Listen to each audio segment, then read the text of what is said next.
bang wis raino, bang wis raino. Srengenge muncul sunar sumambura.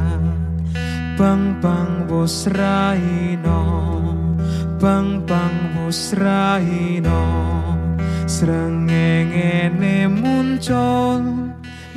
Assalamualaikum warahmatullahi wabarakatuh. Tadi menarik sekali apa yang disampaikan sesepuh kita. Lupa salam kepada para sesepuh, pada Gus Soleh dan semuanya, dulur-dulur yang ada di sini. Berbicara tentang sesajen itu memang sebuah kearifan lokal atau budaya kita ya, yang mempunyai simbol dan makna yang sangat luas sekali. Ternyata hidup ini untuk menjadi selaras dan harmoni harus ada keharmonisan. Sesajen ini juga bentuk komunikasi, keharmonisan antara manusia dengan manusia, manusia dengan alam, dan manusia dengan Tuhannya.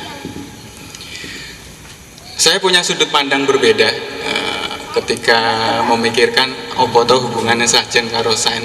Sains ini sebuah keilmuan yang bisa diilmiahkan atau dilogikakan. Nganti tak pikir-pikir, ki jane ra eneng sajen karo sains. Ning kudu eneng. Di situ ada satu kesimpulan yang saya garis bawahi.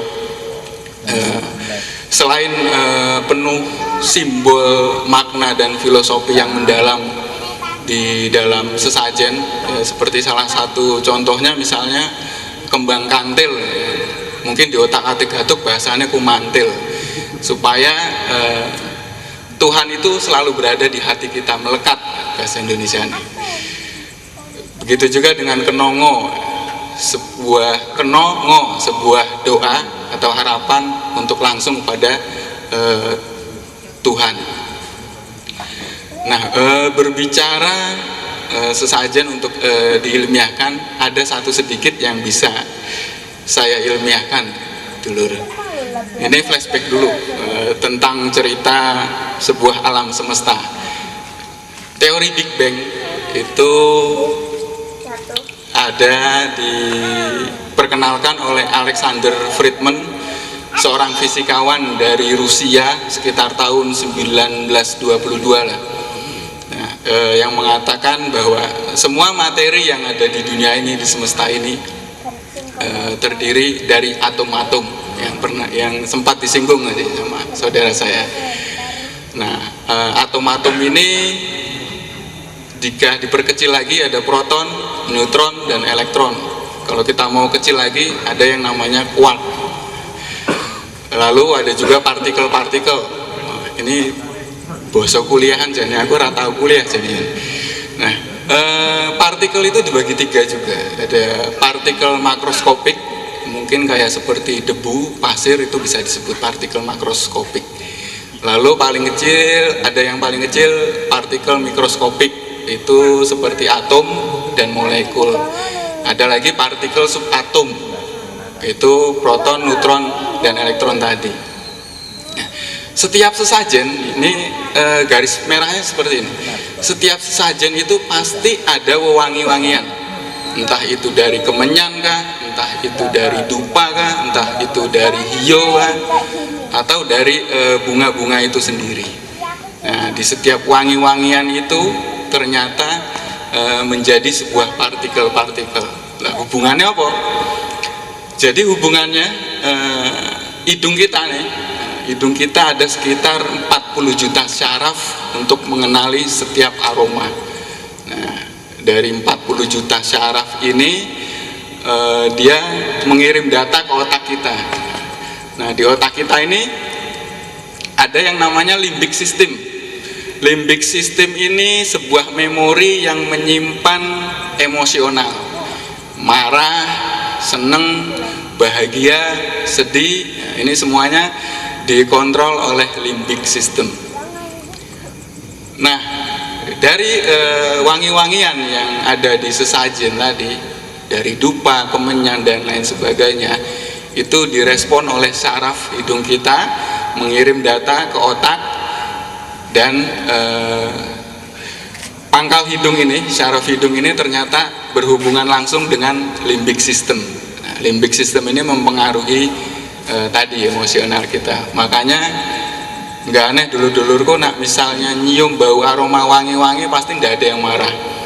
Cewek-cewek juga gitu, dikasih aroma mawar mesti seneng, gak eneng yang nesu-nesu. Nah, itu berhubungan dengan limbic system emosional dia.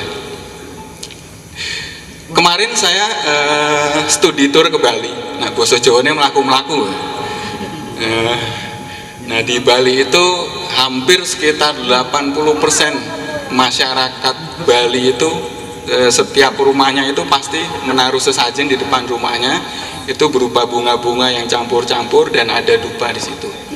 Nah, dari situ pokoknya hampir semua, dan setiap kejadian atau peristiwa dengan sesajen dengan bentuk yang berbeda-beda, tetapi intinya ada aroma wangi yang keluar dari dupa dan bunga-bungaan. Di situ mungkin saya membuat jurnal, apa mungkin masyarakat Bali yang terbiasa dengan karakter kebiasaannya dari leluhurnya membuat sesajen seperti itu, sehingga emosional mereka sudah tertanam rasa bahagia, rasa senang, sehingga pas dinyalain dupa, ditaruh sesajen, memanjatkan doa dengan keyakinan mereka masing-masing.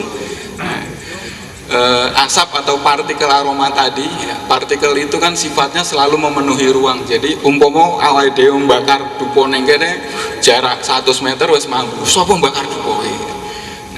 Nah, sayangnya di masyarakat kita masih banyak yang mengenal doktrin bahwa aroma dupa sesuatu yang iki panganannya jin. Padahal kita logika lagi, nak jin doyan dupa mesti toko dupa wis entek. Nah, jin ra ketok pangani dupa kabeh. Toko kembang mesti wis entek pangani jin. Nah, artinya hal-hal itu bukan untuk makhluk-makhluk gaib, jin dan sebagainya, tapi sebentuk sebuah simbol atau filosofi, bentuk doa kepada Tuhan yang merupakan doa tanpa kata, istilahnya seperti itu. Kembali ke Bali tadi. Nah, masyarakat Bali itu terbiasa dengan mencium aroma dupa, aroma wangi-wangian, sehingga mempengaruhi memori mereka, limbic sistemnya tentang emosional, sehingga hampir kemarin saya banyak berbincang-bincang dengan orang Bali. Dia lebih banyak bahagia, dia tidak mudah stres, gak tahu keluh kesah. Nah, wis jomblo ya nrimo jomblo. Jadi ra tau ndersulo ya biasanya. Dari situ saya mendapat kesimpulan bahwa masyarakat Bali dengan sesajen, dengan aroma yang mempengaruhi limbic system, dengan emosional yang baik yang sudah terekam di limbic sistemnya, rasa bahagia. Nah, itu ada semacam harmonisasi antara masyarakat Bali dengan alam sekitar. Ada harmonisasi antara masyarakat di daerah tersebut dengan Tuhannya. Lalu otomatis kesimpulannya apa? Setelah diri kita menyimpan memori baik, menyimpan hal-hal positif, ya, termasuk harmonisasi dengan alam dan Tuhan tadi, otomatis kita akan menjaga alam dong, nggak mau merusak alam. Otomatis ada kedekatan kita yang lebih spesial dengan Tuhannya masing-masing. Nah, di Jawa Timur ini, terutama di Mojokerto, saya juga melihat banyak hal-hal yang hampir seperti di Bali. Jadi walaupun berita sajen yang mengatakan syirik dan lainnya, tapi masyarakat Indonesia, masyarakat Jawa Timur, Mojokerto terkhusus ini, dia masih memegang teguh budaya leluhur. Artinya masyarakat kita masih mempunyai makna menilai lebih dalam. Jadi orang gur nilai sekonjobo neto. Jadi tidak hanya menilai sebuah kulit dari luar. Ini makanya ada bahasa tak kenal maka tak sayang. Pengen sayang ya kenalan sih. Kenal gak sayang.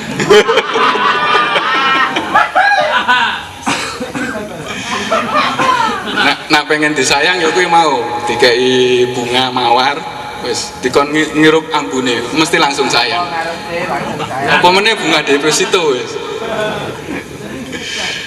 Jadi kesimpulannya itu yang saya bisa tarik benang merahnya bahwa sebuah aroma, sebuah wangi-wangian yang itu pasti ada di sesajen itu mempengaruhi tubuh kita. Nah, kalau bahasa saya selalu menyebut kita move in dulu baru move on. Kita harus mengenali diri kita lebih jauh dulu ke dalam baru kita bisa tampil keluar. Nah, itu makanya kan dikatakan siapa yang mengenal dirinya maka akan mengenal Tuhannya. Sedikit dari saya, sing ngalur ngidul, sing manfaat ya dijiko manfaate, ora manfaat ya digua wae. Wassalamualaikum warahmatullahi wabarakatuh.